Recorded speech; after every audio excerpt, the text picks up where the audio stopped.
Hello and welcome to our panel discussion, The Only Way Out is Through, Strategy Do's and Don'ts of Teaming During Work from Home. My name's Andrea Gibbs and I'm a Senior Strategy Executive for MPOWR Envision, and I just want to say thanks for being here today. A few logistics up front. You're all on mute, but that doesn't mean we don't want to hear from you, so please type your questions in the chat box on the side. And we'll get going.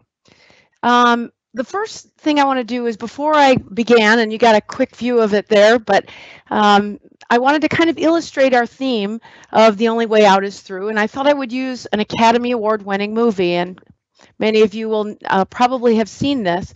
In being bound to our homes, we've probably watched just a few things on the screen lately, so in that spirit, I'd like to take you back to one from 1994 called The Shawshank Redemption. And for those of you who saw it, you might remember it was about two men in Shawshank prison who formed a solid friendship, and they by the name of Andy Dufresne and Ellis "Red" Redding, played by Tim Robbins and Morgan Freeman.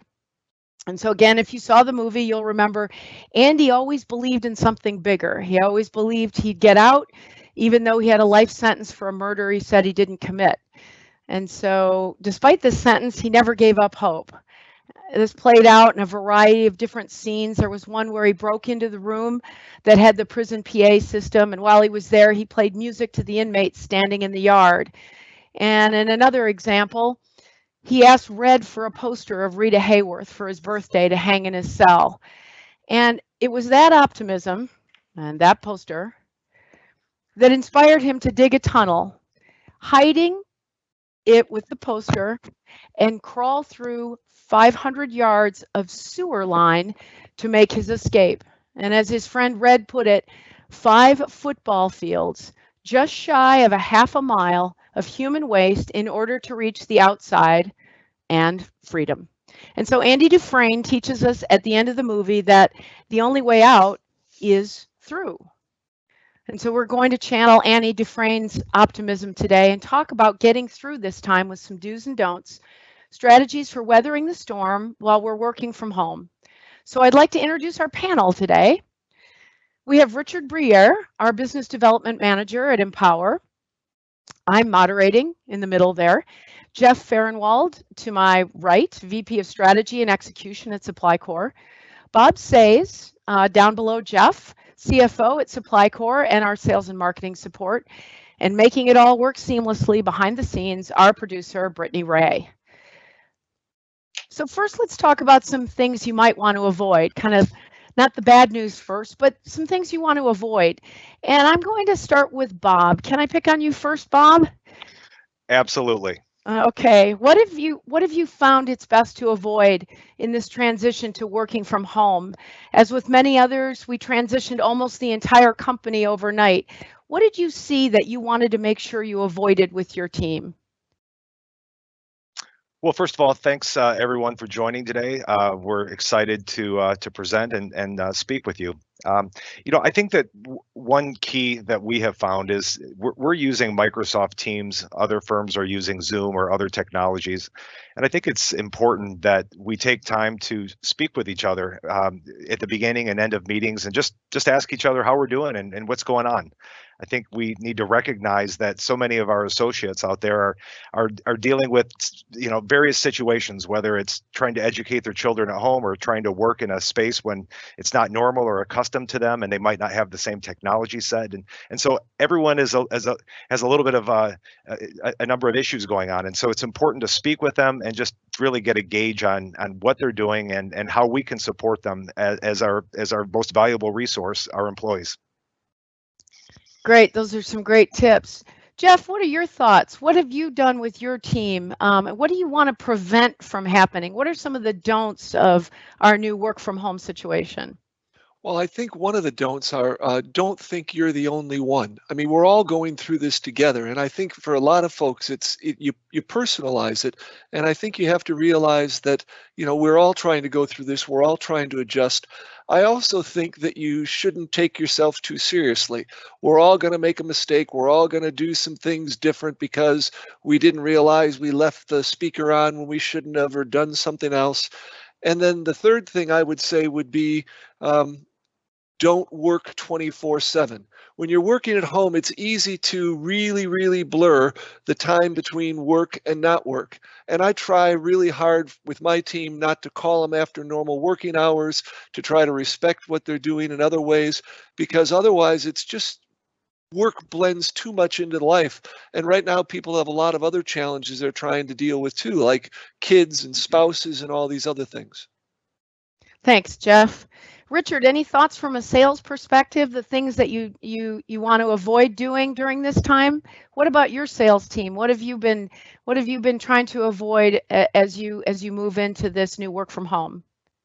I would say trying to avoid not communicating solely with email.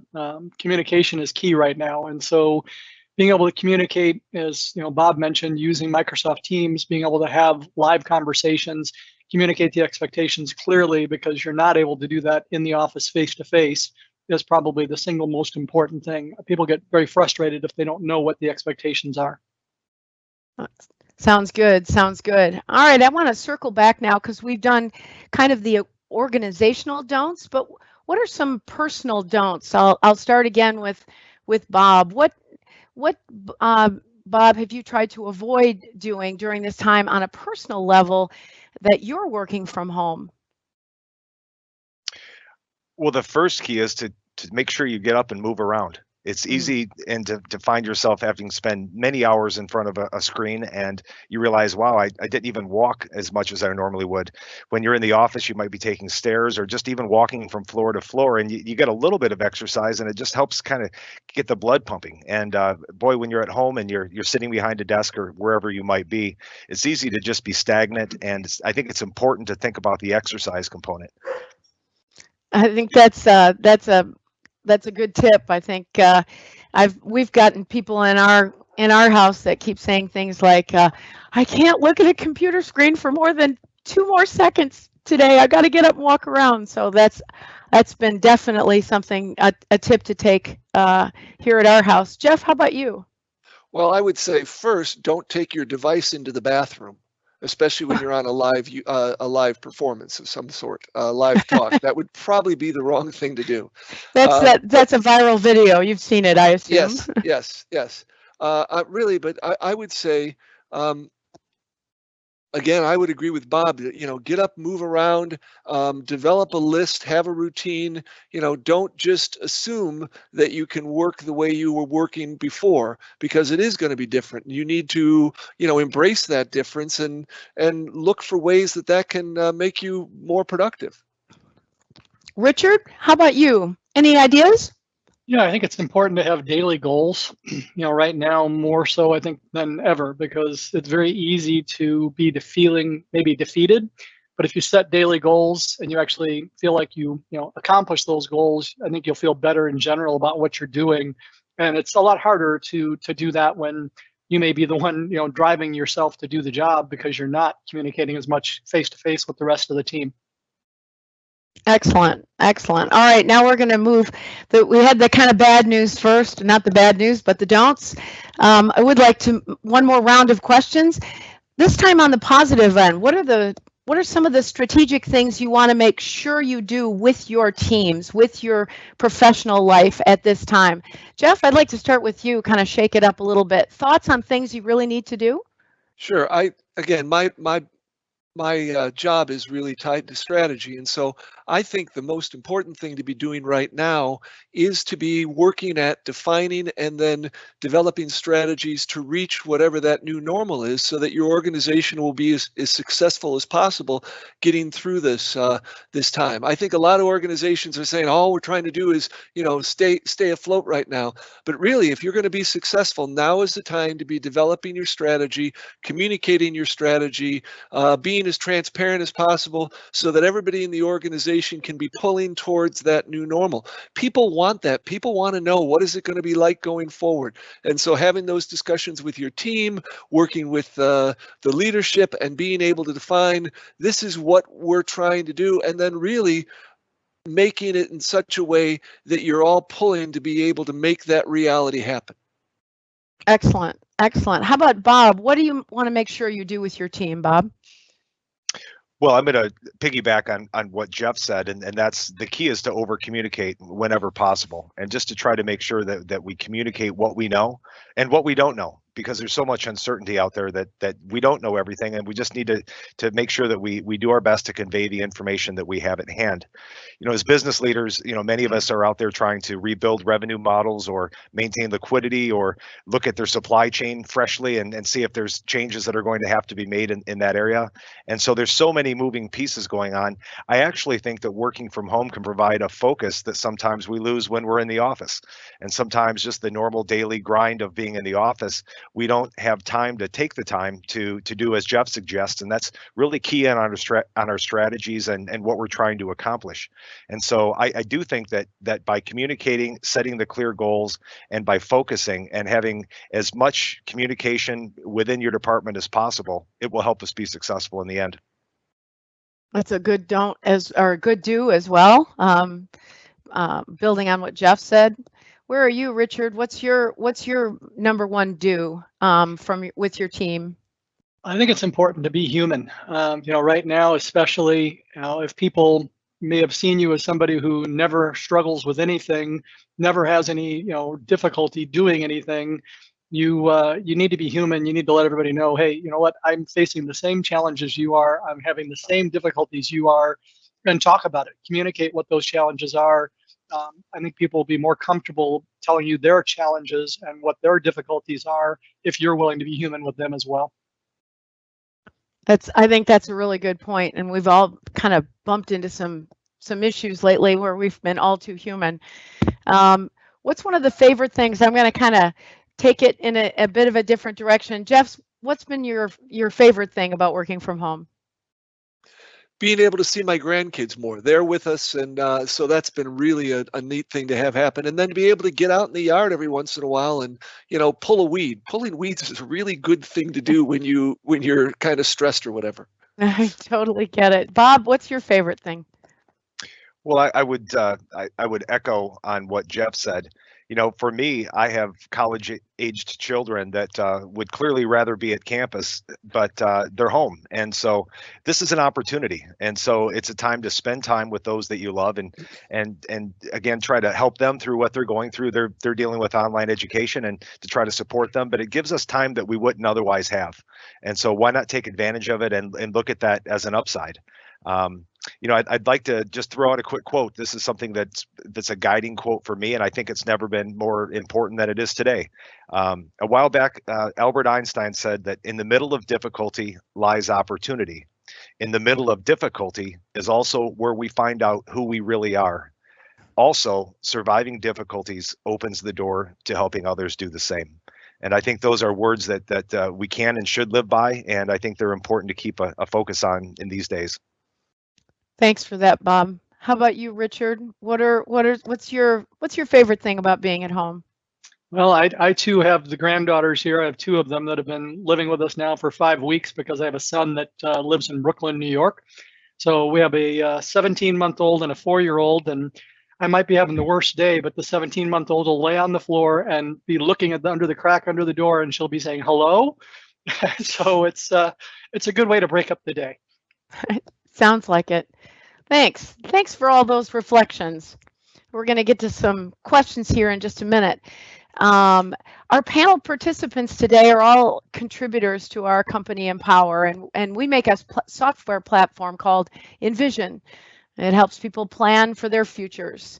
If you work for a company, a department, or any group or organization that wants to make future plans happen and stay focused on initiatives that'll help you achieve your vision, Envision is a software tool that can help you to do that, to make that happen, to focus and to actually execute the plans you put in place.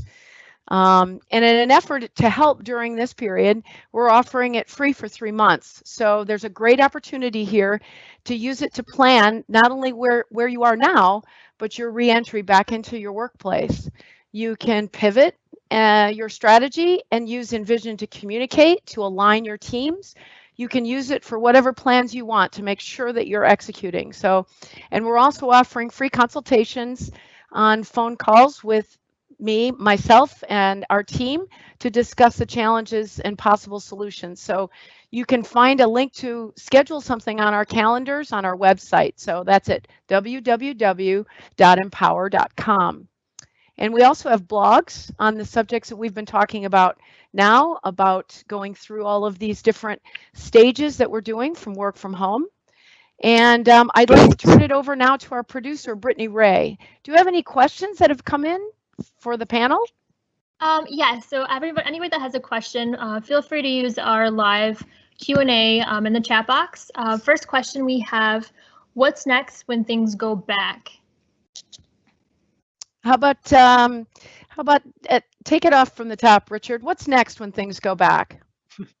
Shave and a haircut. No, seriously, figure out what the new normal is. I mean, it's not going to be the same old normal that we used to have. So figure out what the new normal is and how to work within those restrictions. Okay, how about you, Jeff? What's next?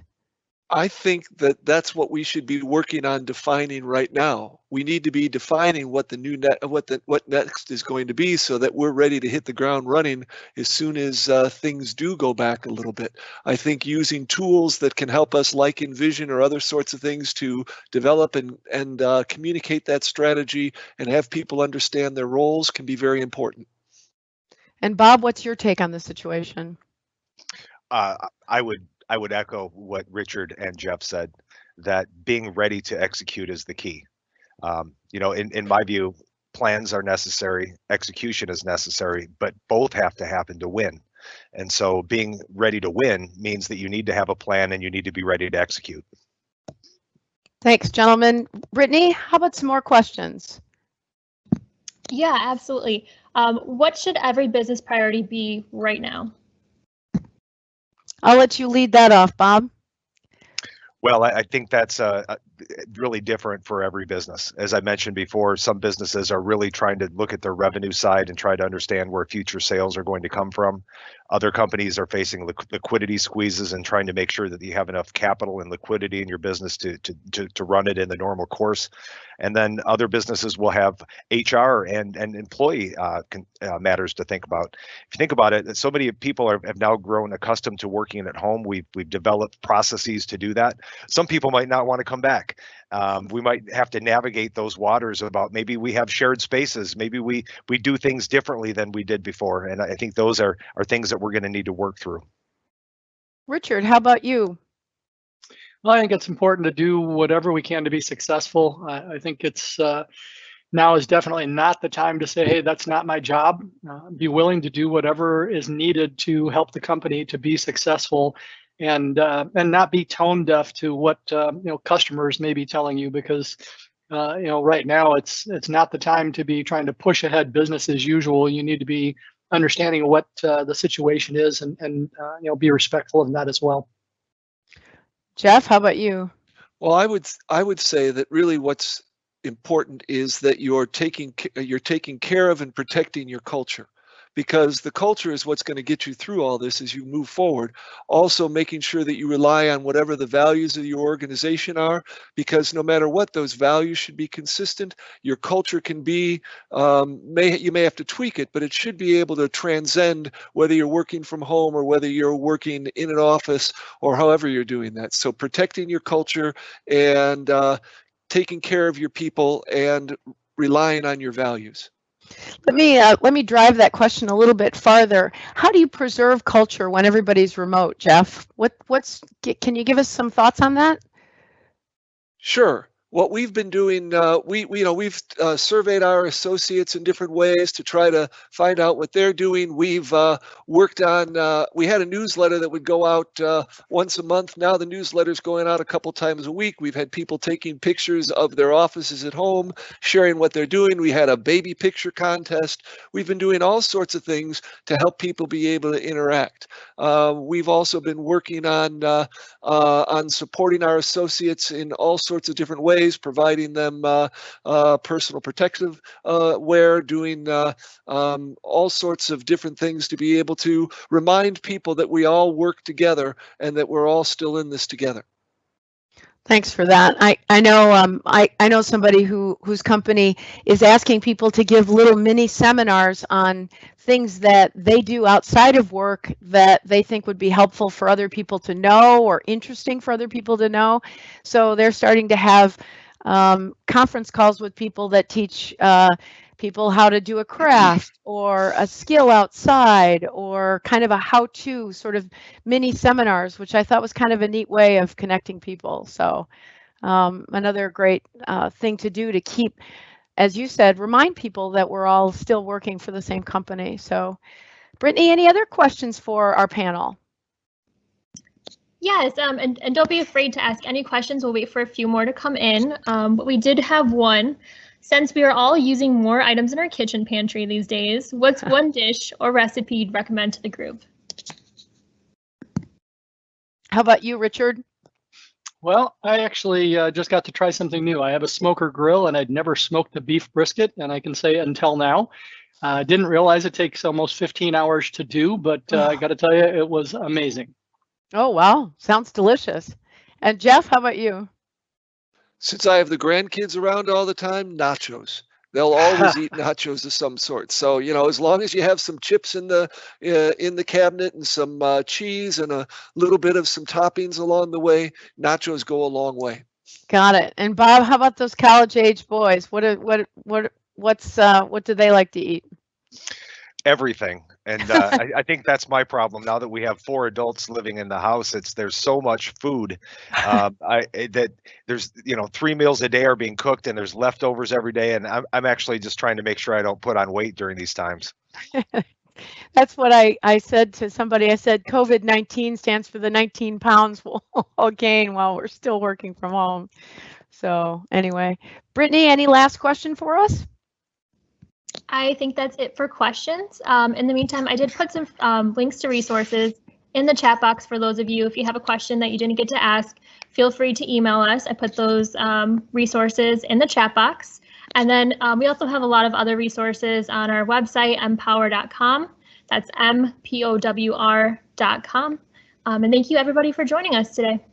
That pretty much wraps us up. Thanks for joining us. Thanks for your questions and contributions. This is the first of our May series on The Only Way Out is Through. So our next session is next week. Join us again where we'll talk about planning remotely. It might be counterintuitive to think about worrying about your strategy now, but now is actually the perfect time to pay attention to formulating a strategy to guide you through. So Jeff and I will be talking about a process called scenario planning and why it's such a good approach in today's ever-changing environment. So we'll also talk about how to get your team involved in getting their input for that plan. So look for an email for the dates and times. We'll be talking about this next week. Have a good rest of your day and stay healthy and positive. Goodbye.